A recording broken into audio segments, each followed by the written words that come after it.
పరిశుద్ధాత్మ దేవుడు నీతో మాట్లాడుతుండగా జాగ్రత్తగా విను.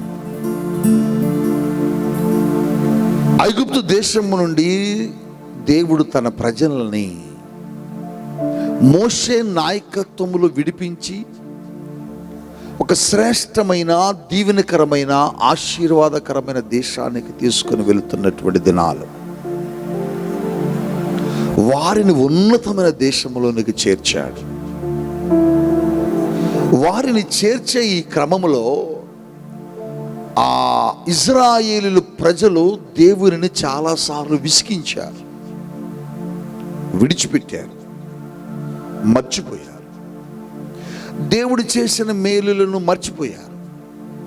దేవుడు అంటారు, మీరు నన్ను అరణ్యములో 10 మార్లకు పైగా విసిగించారు, మర్చిపోయారు.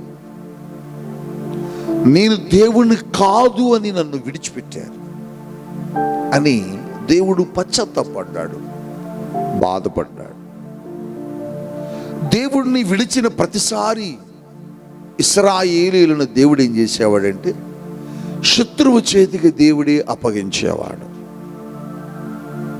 నా మాటలు మీరు బాగా అర్థం చేసుకోవాలి. దేవునిని విడిచిన ప్రతి మారు దేవుడే తన ప్రజలను శత్రువు చేతికి అప్పగించేవాడు. శత్రువు చేతికి అప్పగిస్తే శత్రువు నిన్ను ఏసీ గదిలో కూర్చోబెడతాడా?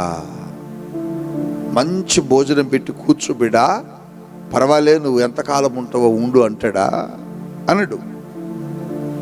శత్రువు యొక్క ఉద్దేశం ఎలా ఉంటుందంటే నిన్నెప్పుడు నాశనం చేయాలని, నిన్నెప్పుడు ఇబ్బంది పెట్టాలని, నిన్నెప్పుడు రోగాలతో నాశనపరచాలని, నిన్నెప్పుడు అప్పుల సమస్యలోనే ఉంచాలని, నిన్నెప్పుడు భయంకరమైన శ్రమల కొలిమిలో తీసుకుని వెళ్ళాలని శత్రువైన సాతానుడు ప్రయత్నిస్తూ ఉంటాడు. అప్పుడప్పుడు మన జీవితాల్లో రకరకాలైన రోగాలు వస్తాయి, శ్రమలు వస్తాయి, సమస్యలు వస్తాయి. ఇవి ఎందుకు వస్తున్నాయి అని అనుకుంటమే తప్ప ఎందుకు వస్తున్నాయి అనేది పరిశీలించలేము, గమనించలేము. వాటిని మనము పరిశీలనగా చూడలేము. ఇశ్రాయేలీయులు కూడా దేవుణ్ణి మర్చిపోయారు. ఒక దినమున ఒకరోజు దేవుని కార్యాలను మర్చిపోయి దేవుణ్ణి విడిచిపెట్టారు. ఆ సమయంలో దేవుడు ఏం చేశాడంటే వారిని శత్రువులైన మిద్యామినీయులకు దేవుడు అప్పగించాడు. ఈ మిద్యామినీయులు ఇశ్రాయేలీయుల మీద ఒత్తిడి తేవడం ప్రారంభించారట. ఎవరు ఈ మిద్యామినీయులు అంటే దేవునికి వ్యతిరేకమైన ప్రజలు, దేవునికి వ్యతిరేకమైన జనాంగమే. అంటే శత్రువు అని అర్థం, శత్రువు అని అర్థం. ఈ మిద్యామినీయులకు దేవుడే వారిని అప్పగించేశాడు. ఈ మిద్యామినీయులు అనేవాళ్ళు ఎవరంటే శత్రువులు, దేవునికి విరోధమైన వారు, దేవుని భయం లేని వారు, దేవుని సన్నిధిని లెక్క చేయని వారు. వీళ్ళకి దేవునికి భయం ఉండదు కనుక, దేవుడు అంటే గౌరవం ఉండదు కనుక, దేవుడు అంటే ప్రేమ ఉండదు కనుక శత్రువుని ఎప్పుడు అనగదొక్కాలని చూస్తూ ఉంటారు. వీళ్ళు దేవుణ్ణి మర్చిపోయి దేవుణ్ణి విడిచిపెట్టిన ఇశ్రాయేలీయులను అప్పుడప్పుడు శత్రువు చేతికి దేవుడే అప్పగించాడు. ఒక్కొక్కసారి మన జీవితంలో కూడా అంతే, ఒక్కొక్క మారు మన బ్రతుకులో కూడా అంతే. ఎందుకు ఈ కష్టం వచ్చింది, ఎందుకు ఈ శ్రమ వచ్చింది, ఎందుకు ఈ బాధ వచ్చింది అని అనుకుంటమే తప్ప ఎందుకు ఈ బాధ వారి జీవితంలో కలిగింది అనేది పరిశీలించలేవు. నువ్వెక్కడో దేవుణ్ణి మర్చిపోయావు, నువ్వెక్కడో దేవుణ్ణి విడిచిపెట్టావు, నువ్వెక్కడో దేవునికి దూరమయ్యావు, నువ్వెక్కడో దేవుని సన్నిధిని వదిలి ఇష్టానుసారముగా తిరగటం ప్రారంభించావు. దేవుడు నీ జీవితంలో జరిగించిన మేలులను, దేవుడు నీ జీవితంలో జరిగించిన కార్యాలను విడిచిపెట్టి దూరంగా వెళ్ళిపోయావు. అందుకని నీ జీవితంలో దేవుడు నీ శత్రువుకి నేను అప్పగించాడు. ఎవరు నీ శత్రువు అంటే ఇప్పుడు ఆనాడు మిద్యామినీయులైతే ఈనాడు అపవాది సాతానుడు. వాడేం చేస్తున్నాడు?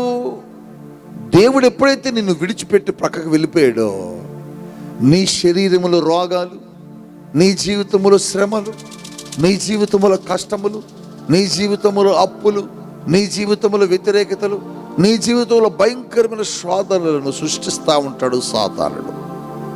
అది అందుకనే దేవుణ్ణి ఇప్పుడు విడవకూడదు.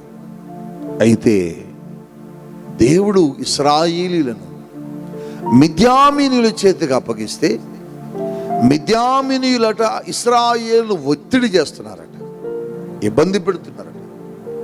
వారు చేయి వీరి మీద భారముగా ఉందట, కష్టముగా ఉందట. అంటే వీరిని బాగా ఇబ్బంది పెడుతున్నారు. అటువంటి తరుణంలో ఇశ్రాయేలీయులు ఏం చేశారంటే, తిరిగి మరలా, అయ్యా నిన్ను మర్చిపోయి వెళ్ళడాన్ని బట్టి మాకు ఈ శ్రమ వచ్చింది, నిన్ను విడిచిపెట్టి వెళ్ళడాన్ని బట్టి మాకు ఈ కష్టం వచ్చింది, నిన్ను విడిచిపెట్టి వెళ్ళడాన్ని బట్టి మాకు ఈ దుస్థితి ఏర్పడింది అని మమ్మల్ని క్షమించు అని దేవుని తట్టు దేవుని ప్రజలు తిరిగారట. వారి పంటలన్నిటినీ మిద్యామీనీయులు పాడు చేశారు. వారి వ్యాపారములన్నిటినీ మిద్యామీనీయులు పాడు చేశారు.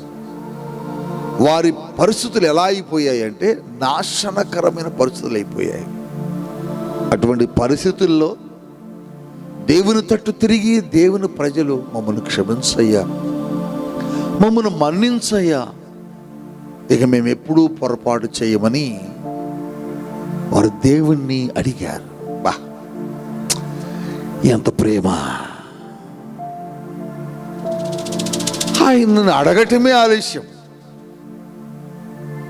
చిచి చిచి చి, మీరు నా మాట వినలేదు, నా జోలికి రాలేదు, నా దగ్గరకు రాలేదు, కనుక ఇక నేను మీ దగ్గరకు రాను అని త్రోసివేయకుండా ఆయన ఏం చేశాడంటే, వారి మధ్యకు దిగి అని ఉంటుంది, దిగాడు. మిద్యామీనీయుల చేతిలో నుంచి దేవుని ప్రజలను విడిపించటానికి దేవుడే వారి మధ్య దిగి, వారి ద్వారా, ఎవరి ద్వారా వీరిని విడిపించాలా అని యెహోవా దూత వెతుకుతూ వెతుకుతూ వెతుకుతూ ఉండగా, యెహోవా దూతకు ఒక వ్యక్తి కనిపించాడు. నా మాటలు మీరు శ్రద్ధగా వినాలి. మీకు పరిశుద్ధ బైబిల్ గ్రంథములో యెహోవా దూత అని కనబడిన ప్రతి చోట యేసు క్రీస్తు అని రాసుకోండి. ఆనాడు ఇశ్రాయేలీయుల మధ్య యెహోవా దూతగా కదిలిన వారు ఎవరంటే యేసుక్రీస్తు ప్రభువే. క్రొత్త నిబంధనలో శరీరధారుడుగా, అంటే శరీరాన్ని ధరించుకొని క్రీస్తు ప్రభువుగా వచ్చాడు. ఈ శరీరమును ధరించుకొనక మునుపు ఆయన ఎలా ఉన్నాడంటే దేవుని దూతగా, యెహోవాకు దూతగా ఉన్నాడు. అంటే ఆ ఇశ్రాయేలీయుల దగ్గరకు యెహోవా దూతగా వచ్చింది ఎవరంటే యేసుక్రీస్తు ప్రభువే. ఒకసారి హల్లెలూయా చెప్పగలరా? దేవుని స్తుతించగలరా? ఈ యెహోవా దూత అంటే దేవుడే వారి దగ్గరకు వచ్చి వెతుకుతున్నాడు. ఈ మిద్యామీనీయుల నుంచి ఇశ్రాయేలీయులను ఎలా విడిపించాలి? గత కాలంలో తప్పు చేసి దూరమైపోయారు, కానీ పశ్చాత్తాపడ్డారు కనుక నేను వచ్చాను. పశ్చాత్తాపడిన ప్రతి వ్యక్తి దగ్గరికి దేవుడు వస్తాడు. నువ్వు పశ్చాత్తాప పడాలే కానీ నీ పాపమును గూర్చి నిన్ను విడిచిపెట్టి వెళ్ళిపోయే దేవుడు కానే కాదు. రాత్రి ఒకవేళ దేవునికి దూరమైపోయి, దేవుని సన్నిధికి దూరమైపోయి పాపములో పడి పాపిగా జీవిస్తూ, ఇక నేను పాపం చేశాను కనుక దేవునికి నేను దగ్గర కాలేను, దేవుడు నన్ను ఇష్టపడడు, దేవుడు నన్ను చేర్చుకోడు అని నువ్వెప్పుడు అనుకోవద్దు. నువ్వు ఇలా అనుకుంటావని క్రొత్త నిబంధనలు లూకా సువార్తలో దేవుడు ఒక అద్భుతమైనటువంటి ఉపమానం చెబుతూ, ఒక తండ్రికి 2 కొడుకులు ఉన్నారు, ఒక కుమారుడు ఇంట్లో ఉన్నాడు. ఒక కుమారుడు తండ్రిని కాదని వెళ్ళిపోయి ఆస్తిని తీసుకొని పాడు చేశాడు. కానీ పాడైపోయిన తన కుమారుడు తిరిగి వస్తున్నప్పుడు ఆ తండ్రి గద్దించకుండా, ఆ తండ్రి విడిచిపెట్టకుండా, ఆ తండ్రి త్రోసివేయకుండా ప్రేమతో తన ఇంట్లోకి చేర్చుకున్నాడని ఒక ఉపమానం చెప్పాడే. ఆ ఉపమాన సారాంశం ఏంటంటే, నువ్వెంత పాపివైనా, నువ్వెంత దొంగవైనా, నువ్వెంత దేవునికి వ్యతిరేకమైన పని చేసిన వ్యక్తివైనా, నన్ను క్షమించేసయ్యా, నన్ను మన్నించేసయ్యా అని కనుక అడిగితే నిన్ను చేర్చుకునే దేవుడు నా ప్రభువైన యేసు. రాత్రి వాక్యం వింటున్న ప్రియ దైవ జనాంగమా, ఈ రాత్రి వాక్యం వినడానికి వచ్చినటువంటి ప్రియ దేవుని పిల్లలారా, ఎక్కడ దేవునికి దూరం అయిపోయావు? ఏ పాపస్థితిలో పడిపోయావు? ఏ పాపము నిన్ను ఏలుబడి చేస్తుంది? ఏ పాపమును నువ్వు జయించలేకపోతున్నావు? ఏ పాప విషయంలో దేవుణ్ణి గాయపరిచావు? ఏ పాప విషయంలో దేవునికి దూరం అయిపోయి బ్రతుకుతున్నావు? నువ్వు అనుకోవచ్చు, నేను ఒక త్రాగుబోతుని, దేవుడు నన్ను తన సన్నిధికి చేర్చుకోడని. నేను ఒక వ్యభిచారిని, దేవుడు నన్ను తన బిడ్డగా చేర్చుకోడేమో అని. నేను ఒక అబద్ధాల కోరుని, దేవుడు నన్ను తన సన్నిధిలోకి చేర్చుకోడేమో అని నువ్వు బాధపడుతున్నావేమో. వద్దు, నువ్వు పశ్చాత్తాపడి నువ్వు క్షమించమని అడిగి, దేవా నేను పాపినయ్యా అని అడిగితే నిన్ను ప్రేమతో తన గృహములోనికి చేర్చుకునే దేవుడు యేసుక్రీస్తు ప్రభు. అయితే ఇజ్రాయేలీయులు పశ్చాత్తాపడ్డగాని వారిని మిద్యామినీయుల చేతుల నుంచి విడిపించడానికి దేవుడే సాక్షాత్తు వాళ్ళ దగ్గరికి దిగాడు. వెతుకుతున్నాడు ఎవరి ద్వారా వీళ్ళని విడిపించాలా అని. మీరు గమనించాలి, దేవుడు ఎప్పుడు నేరుగా ఏ కార్యమో చెయ్యడు. దేవుడు తన సేవకుల ద్వారా, తన ప్రతినిధుల ద్వారాని తన ప్రజలకు అద్భుతాలు చేస్తాడు. మరొకసారి ఈ మాటను మీరు గుర్తుపెట్టుకోవాలి. తన సేవకుల ద్వారా, తన ప్రతినిధుల ద్వారా దేవుడు తన కార్యాలను ఈ భూమి మీద జరిగిస్తారు. వెతుకుతూ ఉండగా ఓ చోట ఒక వ్యక్తి కనబడ్డాడు. ఆయన పేరు గిద్యోను అని బైబిల్ సెలవిస్తుంది. గిద్యోను. ఏం జరిగిందో, ఆయన వచ్చినప్పుడు ఆయన ఏం చేస్తున్నాడో చూద్దాం. న్యాయాధిపతుల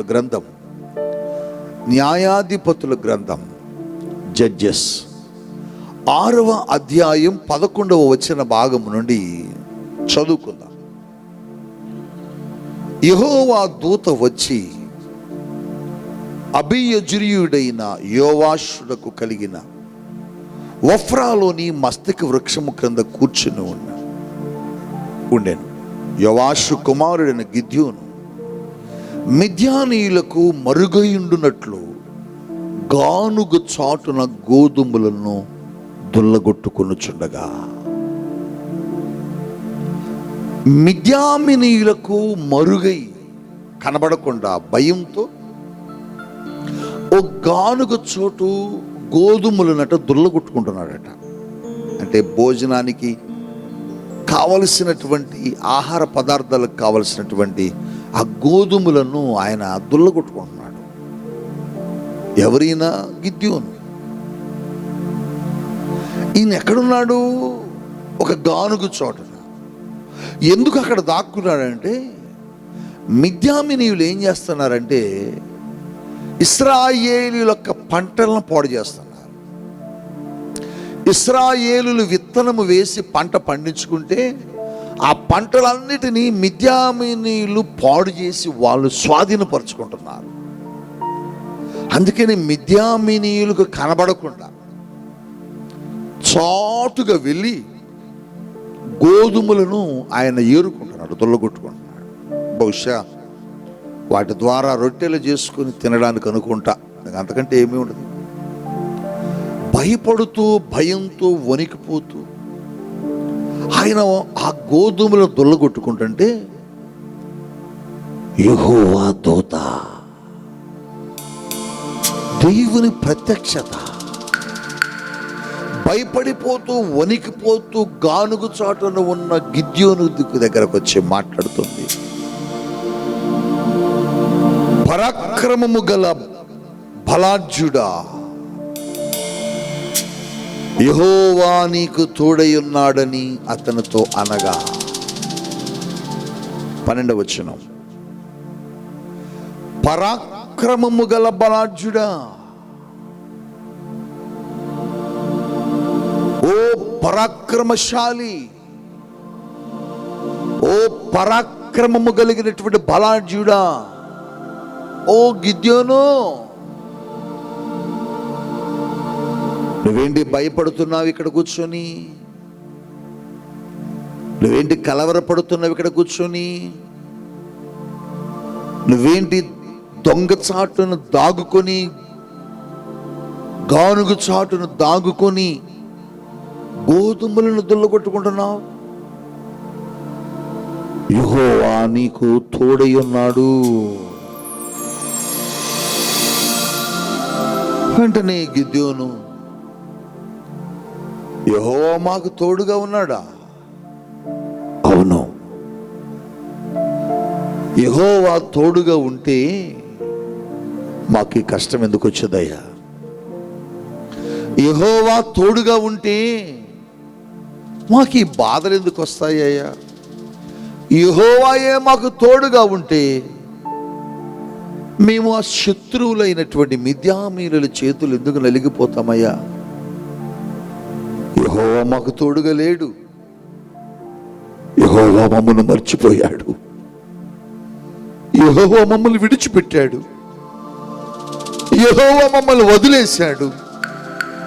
యెహోవా మమ్మల్ని మర్చిపోయాడు అని గిద్యోను చెబుతున్నాడు.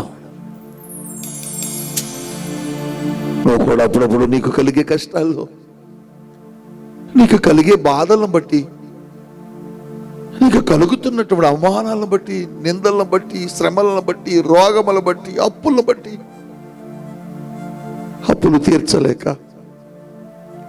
బిడ్డలను చదివించలేక, బిడ్డల వివాహాలు చేయలేక, అనారోగ్యంతో పడి ఉన్న నీ భర్త, రోగములతో పడి ఉన్న నీ భార్య, అప్పుల సమస్యలో పడి ఉన్న నీ ఇల్లు, ఇంట్లో సమాధానం లేని పరిస్థితి, ఇంట్లో భయంకరమైన దీన స్థితి, రోగాలు, అప్పులు, సమస్యలతో ఉన్నప్పుడు నువ్వు కూడా అప్పుడప్పుడు చెప్పే మాట ఏంటో తెలుసా? ఎక్కడ ఉన్నాడండి దేవుడు? దేవుడు మమ్మల్ని మర్చిపోయాడు. దేవుడు మమ్మల్ని విడిచిపెట్టాడు. దేవుడే మాకుంటే ఎందుకు ఈ కష్టాలు వచ్చాయి? దేవుడు మాతో ఉంటే ఎందుకు మాకు ఈ శ్రమలు వచ్చాయి? దేవుడు మాతో ఉంటే నా భర్త ఎందుకు రోగంతో ఉండేవాడు? దేవుడు మా ఇంట్లో ఉంటే ఎందుకు మాకు ఈ కష్టాలు వచ్చాయి? దేవుడే మాతో ఉంటే ఎందుకు మా జీవితం ఇలా భయంకరంగా పాడైపోయేది? దేవుడే మాతో ఉంటే ఎందుకు మా బిడ్డలు ఇంకా వివాహాలు చేయకుండా ఉండేవాళ్ళు? దేవుడే మాతో ఉంటే ఎందుకు ఈ శ్రమలు, ఎందుకు ఈ కష్టాలు? దేవుడు మమ్మల్ని మర్చిపోయాడండి. దేవుడు మమ్మల్ని వదిలేశాడండి. మేము చేసిన భక్తి, మేము చేసిన పరిచర్య అంత వ్యర్థమైపోయింది. దేవుడు మమ్మల్ని మర్చిపోయాడు అని నువ్వు కూడా చాలా సార్లు అనుకున్నావు. నీ కష్టాల్లో, నీ శ్రమలలో, నీ ఇరుకులలో, నీ ఇబ్బందులలో, నీ నిందలలో, నీ అవమానాల్లో, నీ కృంగదలలో ఎన్నిసార్లు ఏడ్చావు, ఎన్నిసార్లు ఏడ్చావు. ఇంకెక్కడ దేవుడు? ఇన్ని రోగాలు మన ఇంట్లో ఉంటే, ఇన్ని సమస్యలు మన ఇంట్లో ఉంటే, నిజంగా దేవుడు మనతో ఉంటే ఈ పరిస్థితి మనకు వచ్చేదా అని చాలా సార్లు ఏడ్చిన రోజులున్నాయి, దుఃఖపడిన రోజులున్నాయి. బాధపడిన రోజులున్నాయి. ఎందుకయ్యా మాకు ఈ కష్టాలు నువ్వు ఉంటే, ఎందుకయ్యా మాకు ఈ బాధలు నువ్వు ఉంటే, ఎందుకయ్యా మాకు ఈ అప్పులు నువ్వు ఉంటే, ఎందుకయ్యా నువ్వు ఉంటే మాకు ఈ పరిస్థితులు ఉండేయా? నువ్వు మమ్మల్ని మర్చిపోయావయ్యా, నువ్వు మమ్మల్ని విడిచిపెట్టావయ్యా, నువ్వు మమ్మల్ని వదిలేసావయ్యా, నువ్వు మమ్మల్ని వదిలేసావు, మమ్మల్ని విడిచిపెట్టావా? ఎన్నిసార్లు దేవుని సన్నిధులు నువ్వు అలా అనుకున్నావు. నీకున్న పరిస్థితులు, నీకున్న శ్రమలు, నీకున్న కష్టాలను బట్టి నువ్వు అనుకున్నావు. నీకులాగే గిద్యోను కూడా అడుగుతున్నాడు. ఇశ్రాయేలీయులమైన మేము దేవుని ప్రజలనే పేరే కానీ మాతో దేవుడు ఎక్కడున్నాడయ్యా? ఒకవేళ దేవుడు మాతో ఉంటే మిద్యామనీయులు మమ్మల్ని ఎంత ఇబ్బంది పెట్టారు, మా పంటలు పాడు చేశారు, మా పొలాలు పాడు చేశారు, మా బిడ్డలను పాడు చేశారు, మా కుటుంబాలు నాశనం అయిపోయింది. దేవుడు మమ్మల్ని మర్చిపోయాడని గిద్యోను ఏడుస్తూ చెబుతున్నాడు. రాత్రి నువ్వు కూడా ఇటువంటి భావంలో ఉన్నావా? ఇటువంటి దుఃఖంలో ఉన్నావా? ఇటువంటి పరిస్థితుల్లో ఉన్నావా? దేవుడు నన్ను చెయ్యి వదిలేశాడు, దేవుడు నన్ను మర్చిపోయాడు కాబట్టి నాకు ఈ కష్టాలు, దేవుడు నన్ను వదిలేశాడు కాబట్టి ఈ కష్టాలని ఒకవేళ భావంతో, బాధతో, దుఃఖంతో ఉన్నవేమో. దేవుడు ఎప్పుడు వదలడు బిడ్డ. ఆయన విడిచిపెట్టే దేవుడు కాదు. యెషయా గ్రంథం 49వ అధ్యాయంలో ఒక మాట దేవుడు మాట్లాడుతున్నాడు. చూద్దాం ఆ మాట. 49వ అధ్యాయం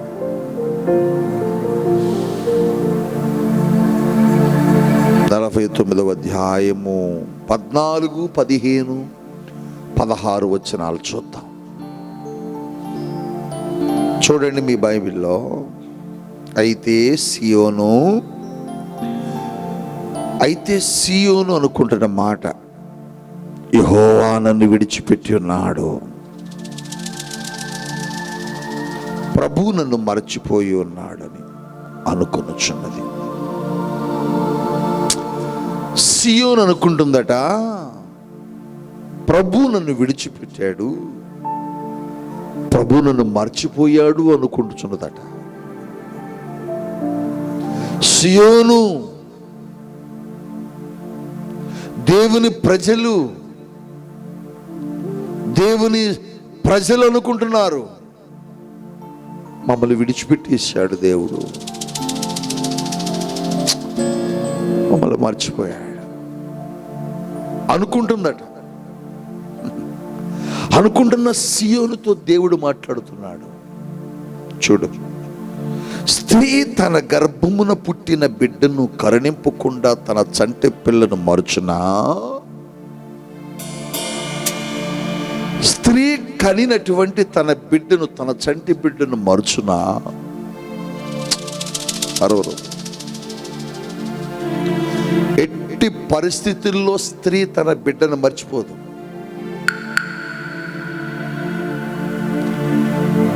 ఒకవేళ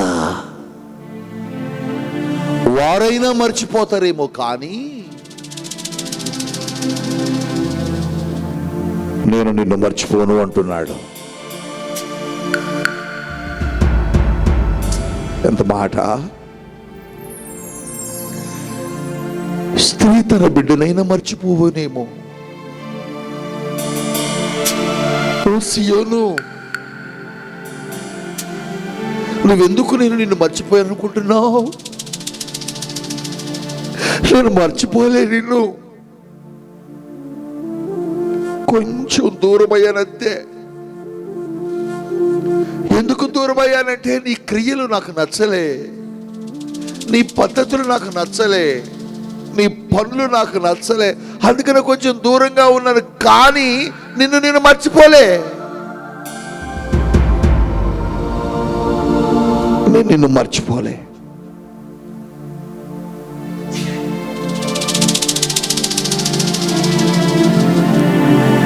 స్త్రీ అయినా తన చంటి బిడ్డను మరుచునేమో గాని నేను నిన్ను మర్చిపోలేను. అసలు ఈ మాట మామూలు మాట కాదండి.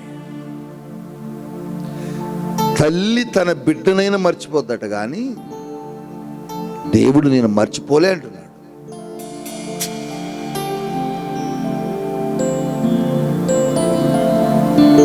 ఇంకొక సంగతి చెప్తా. నేను విన్న మాట, జరిగిన సంఘటన. ఒక సహోదరికి లేక లేక చాలా సంవత్సరాల తర్వాత బిడ్డ పుట్టింది. జరిగిన సంఘటన ఇది. బిడ్డ పుడితే లేక లేక చాలా సంవత్సరాల తర్వాత బిడ్డ పుట్టింది కదా అని పుట్టిన బిడ్డను బట్టి ఒక అద్భుతమైన ఫంక్షన్ ఏర్పాటు చేశారు. బంధువుల్ని, స్నేహితుల్ని, తెలిసిన వాళ్ళందరినీ పిలుచుకొని మాకు దేవుడు ఎలాంటి బిడ్డని ఇచ్చాడో చూడండి అని. ఆ కార్యక్రమాలు అంగరంగ వైభవంగా జరిగాయి. రంగరంగ వైభవంగా గొప్పగా చేశారు. లేక లేక పుట్టిన కొడుకు కదా. బంధువులు, స్నేహితులు అందరూ వచ్చారు. గ్రాండ్గా ఫంక్షన్ చేశారు. చాలా దినాల నుంచి ఆ తల్లి కూడా వచ్చిన బంధువుల్ని, స్నేహితుల్ని రిసీవ్ చేసుకోవటం, మంచి మర్యాదలు చూడటం, నిద్ర లేదు. ఒక వారం రోజులకు ఇదే పని ఆ తల్లికి, ఆ తండ్రికి, కుటుంబ సభ్యులకి. సరే, ఫంక్షన్ అయిపోయింది. బంధువులందరూ ఇటు అటు వెళ్ళిపోయారు. ఈ తల్లి తన బిడ్డను తన కౌగిట్లో పెట్టుకొని పాలిచ్చి పడుకుంది. పడుకున్న ఆ తల్లి వారం 10 దినాలుగా సరిగా నిద్ర లేదు కదా. నిద్ర లేని క్రమంలో మత్తు వచ్చేసి చాలా మత్తులోకి వెళ్ళిపోయింది. తన ప్రక్కనే ఈ చిన్న బిడ్డ ఉన్నది అన్న సంగతి మర్చిపోయింది. మర్చిపోయి నిద్రలో ఆ బిడ్డ మీదకు తూలిపోయి పడిపోయింది. ఆ చిన్న బిడ్డ కొట్టుకొని కొట్టుకొని కొట్టుకొని కొట్టుకొని కేక వేసి కొన్ని గంటల తర్వాత చనిపోయాడు.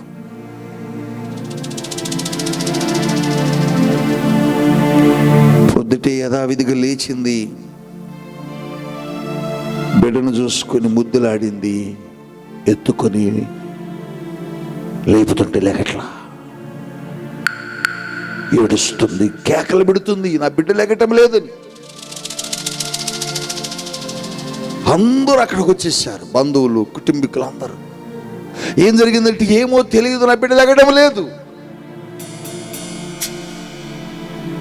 పరుగు నా బిడ్డను తీసుకొని హాస్పిటల్కి వెళ్ళారు. ఆ బిడ్డను చూసి వైద్యుడు చెప్పిన మాట ఏంటంటే, ఈ బిడ్డ రాత్రి చనిపోయింది అని. అయ్యా, ఎలా జరిగింది, ఏం జరిగింది అని అందరూ అడుగుతుంటే, ఈ బిడ్డ గాలి ఆడక తన మీద ఏదో బరువైన వస్తువు పడింది, దాన్ని బట్టి గాలి ఆడక చనిపోయిందని డాక్టర్లు చెప్పారు. ఆ తల్లి ఏడుస్తుందండి. నా బిడ్డ మీద నేనే రాత్రి పడిపోయాను. అలసిపోయిన దేహంతో నిద్రమత్తులో నా పక్కన నా బిడ్డ ఉన్నదన్న సంగతిని మర్చిపోయి నేనే నా బిడ్డ మీద పడిపోయాను. నా వల్లనే నా బిడ్డ చనిపోయినది, నా బిడ్డని నేను రాత్రి మర్చిపోయాను అని ఏడుస్తుంది.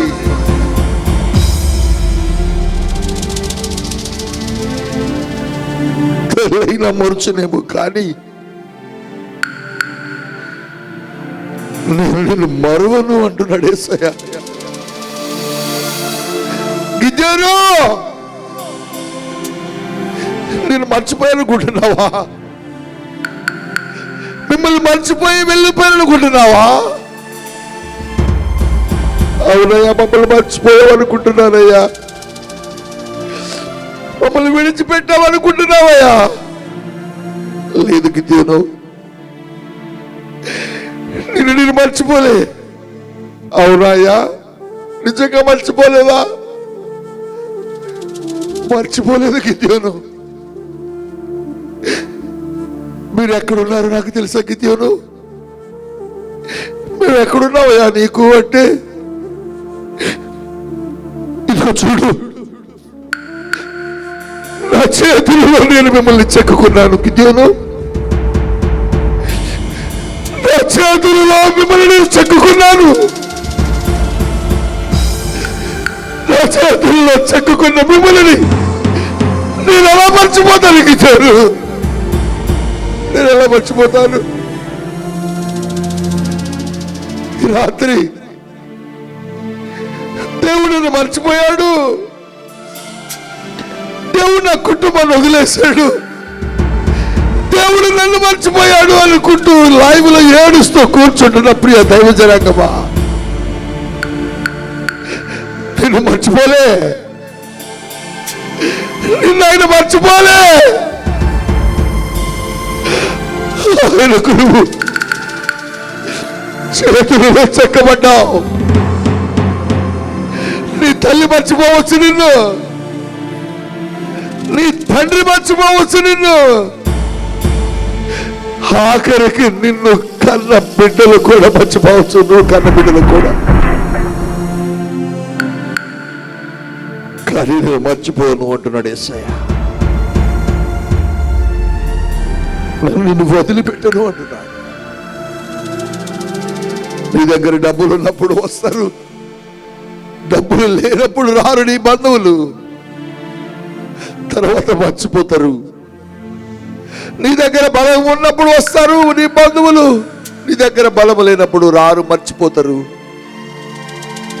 కానీ అన్ని సమయాలలో నిన్ను మర్చిపోని దేవుడు, నీకు సరిపోయే దేవుడు, నీకు సాటి అయిన దేవుడు ఎవరంటే యేసే కదా. దేవుడు మర్చిపోయాడని ఏడుస్తున్నావా?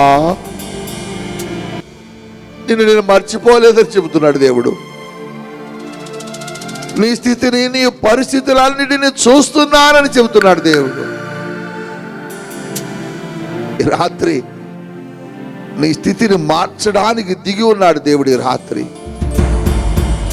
గిద్యోను దగ్గరకు వచ్చిన దేవుడు నీ దగ్గరకు వచ్చాడు. ఈ రాత్రి బిక్కు బిక్కున భయంతో వణికిపోతూ, మిద్యామీనీయుల కంటికి కనబడకుండా దొంగచాటున గానుగు దగ్గర దుల్లగొట్టుకుంటూ గోధుమల కొరకు కూర్చున్న గిద్యోనును చూసిన ఆ నేత్రాలు ఈ రాత్రి బిక్కు బిక్కుని ఏడుస్తున్న నిన్ను చూస్తున్నాడు. దిక్కులు పిక్కటిల్లేలా ఏడుస్తున్న నిన్ను చూస్తున్నాడు. అయ్యో అని కేకల పెడుతున్నా నిన్ను చూస్తున్నాడు. నీ దీన స్థితిని చూస్తున్నాడు, నీ దుఃఖ పరిస్థితులను చూస్తున్నాడు, నీ నిందలను చూస్తున్నాడు, నీ అవమానాలు చూస్తున్నాడు, నీ అప్పులు చూస్తున్నాడు, నీ రోగములు చూస్తున్నాడు. నన్ను మర్చిపోయాడని నువ్వు అనుకుంటున్నావు. నిన్ను మర్చిపోవడానికి నేను మనిషిని కాదు, నువ్వు నా చేతుల్లో ఉన్నావని చెబుతున్నాడు. చూడుము సియోను, చూడు, నా అరచేతిలో ఉన్నావు నువ్వు. అరచేతిలో చిక్కుకున్నా. ఎంత ప్రేమ కలిగిన దేవుడు అండి. నిన్ను తన అరచేతులలో చెక్కుకున్నాడు.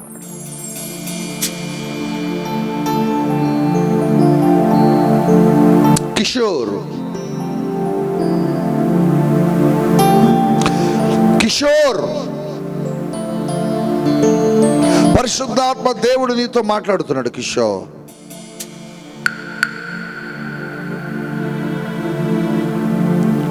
దేవుడు నన్ను మర్చిపోయాడు అనుకుంటున్నావు. దేవుడు నిన్ను చూస్తున్నాడు ఈ రాత్రి. నీ స్థితిని చూస్తున్నాడు ఈ రాత్రి. నీ పరిస్థితులు చూస్తున్నాడు ఈ రాత్రి. నీ కుటుంబాన్ని చూస్తున్నాడు ఈ రాత్రి. నువ్వు ఆయనకు అరచేతులలో చెక్కబడి ఉన్నావు. ఆయన మర్చిపోవడానికి మనుష్యుడు కాదు.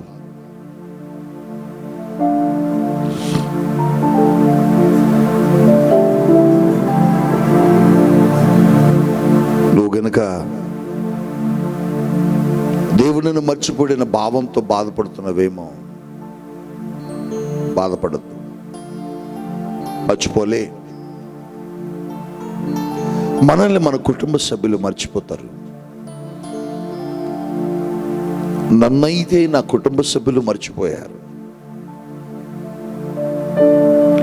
నా స్థితి బాగలేనప్పుడు, నా పరిస్థితి బాగలేనప్పుడు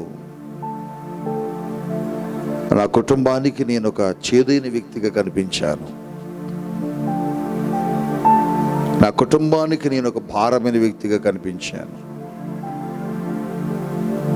ఎవరు నన్ను చూడలే,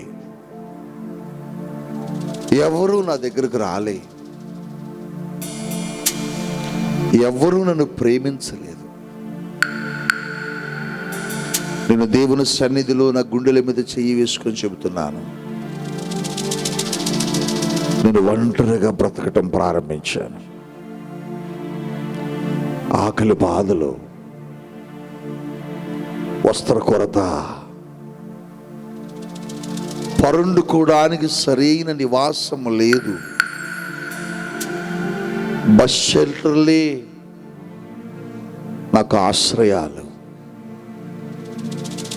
చెట్ల కింద పరుండుకున్న దినాలు,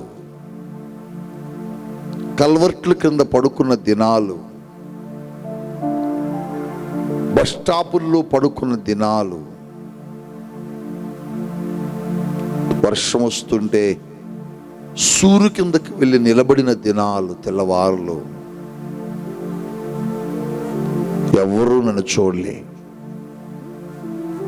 నా తల్లి, నా తండ్రి, ఎవరికి నేను జ్ఞాపకం లేను.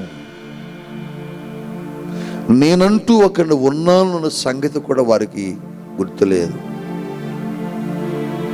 కానీ నేను కూడా ఇలాగే అనుకున్నాను, అందరూ మర్చిపోయారు యేసయ్య, నాకెవరు లేరు యేసయ్య, నాకెవరు లేరు. రెండు ప్రక్కన నిలబడి ఒంటరిగా కూర్చొని ఏడ్చిన రోజు, హోటల్స్ ముందుకెళ్ళి భోజనం కోసం ఎదురు చూసిన రోజు, ఇడ్లీ బండి దగ్గరికి వెళ్ళి ఇడ్లీ ముక్కల కొరకు ఎదురు చూసిన రోజులు,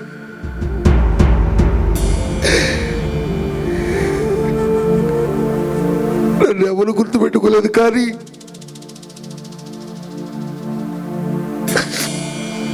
నా దేవుడు అన్నాడు,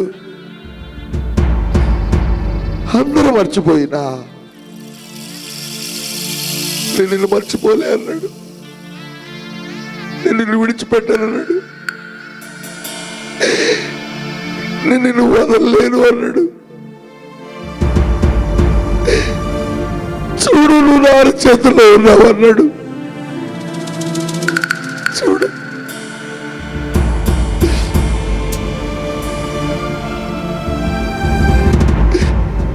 దేవుడు అంత ప్రేమ కలిగే దేవుడు నా స్థితిని మార్చేశాడు, నా బ్రతుకును మార్చేశాడు, నా జీవితాన్ని మార్చేశాడు. దీన స్థితిలో ఉన్న నన్ను, దుర్భరమైన జీవితంలో ఉన్న నన్ను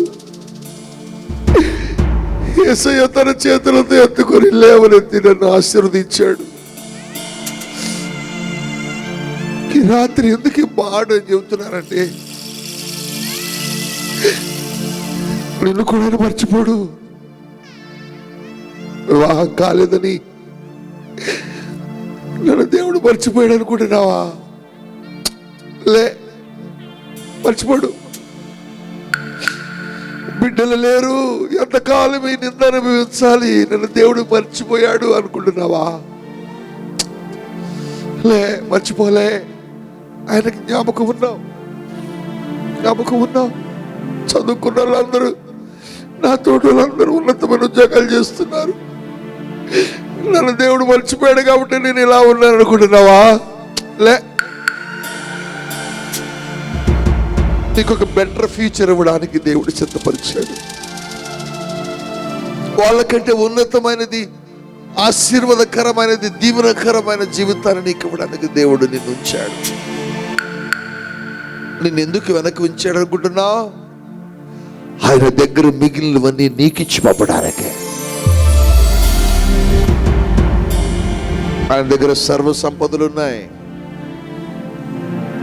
ఆయన ఇవ్వలేంది, చెయ్యలేంది ఏది లేదు. నన్ను మర్చిపోయాడేమో అని అనుకుంటున్నావు, కానీ మర్చిపోలేదని చెప్పడానికి దేవుడి రాత్రి వచ్చాడు. మర్చిపోలే, నిన్ను మర్చిపోడు ఆయన. మర్చిపోడు. గిద్యోను, నేను మర్చిపోలేదు గిద్యోను. నీ ద్వారా నేను ఇశ్రాయేలీయులను విడిపిస్తాను మిద్యానీయుల చేతుల నుంచి.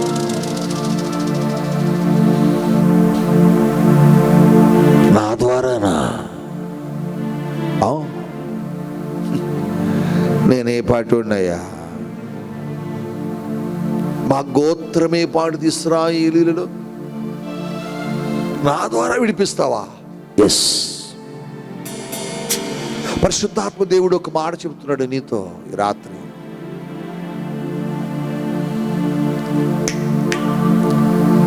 నీ ద్వారా నీ ఇంటి పరిస్థితిని విడిపించబోతున్నాడు. నేనే పాటి వాడిని, నేనే పాటి దాన్ని అనుకుంటున్నావు చూడు. నీ ద్వారానే నీ ఇంటి అప్పు తీర్చబోతున్నాడు. నీ ఇంట్లో ఉన్న సమస్యలను పరిష్కరించబోతున్నాడు. నీ ఇంటిని శాపము నుంచి, పాపము నుంచి విడిపించడానికి దేవుడు నిన్ను లేవనెత్తుతున్నాడు ఈరోజు.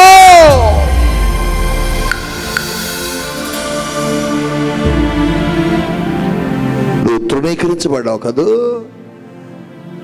నువ్వు అవమానించబడ్డావు కదూ, నేనెంతటి వాడిని అని కూర్చున్నావు కదూ, నా చదువు ఎంత, నా జ్ఞానం ఎంత, నా బలం ఎంత, నా అందం ఎంత అనుకున్నావు కదా.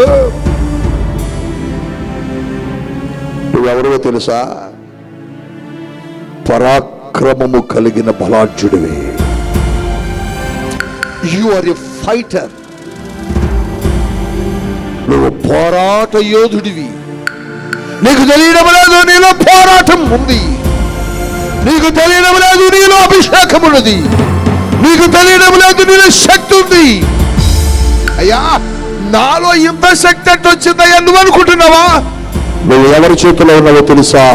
సృష్టికర్త అయిన సైన్యములకు అధిపతి అయిన దేవుని చేతిలో ఉన్నావు. అందుకొరకే నువ్వు పరాక్రమమైన బలాఢ్యుడివి. కోరా శపాతారా కబాబ్. ఎలాగ చూస్తున్న నీ ద్వారానే నీ ఇంటి పరిస్థితులు మారుస్తాడు.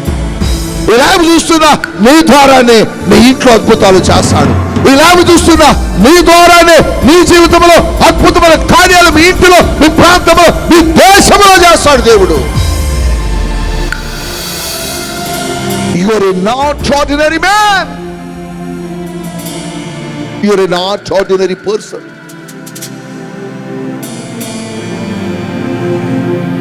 నువ్వు దేవుని చేతిలో ఉన్నావు. ఎస్, పరిశుద్ధాత్మ దేవుడు మాట్లాడు నీతో. దేవుడు మాట్లాడు.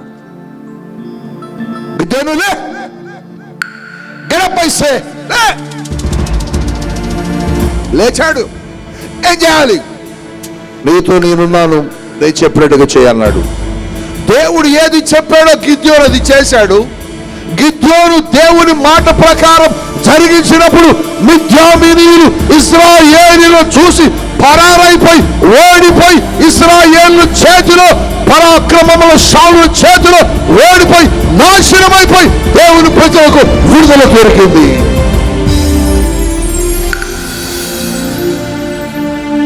రాత్రి దేవుడు నేను ఒక అగ్ని కణముగా మార్చబోతున్నాడు.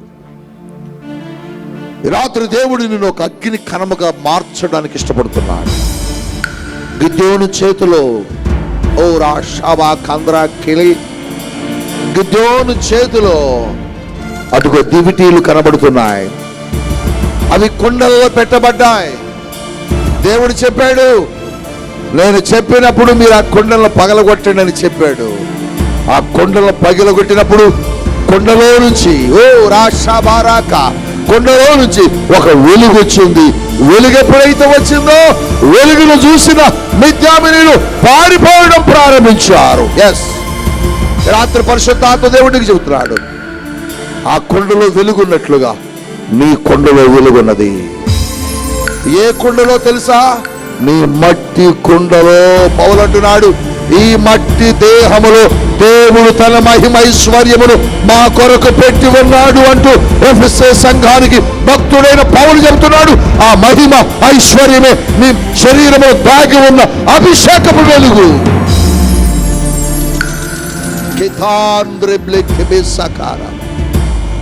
దేవుడి రాత్రి నీ ద్వారా నీ కుటుంబాన్ని అద్భుతాలు చేయబోతున్నాడు.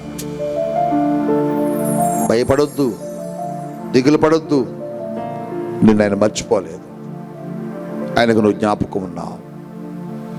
ఆయన నీ దగ్గరకు వచ్చాడు నీ కుటుంబ స్థితిని మార్చడానికి, నీ కుటుంబ పరిస్థితులు మార్చడానికి, నీ జీవితాన్ని మార్చడానికి నీ దగ్గరకు వచ్చాడు.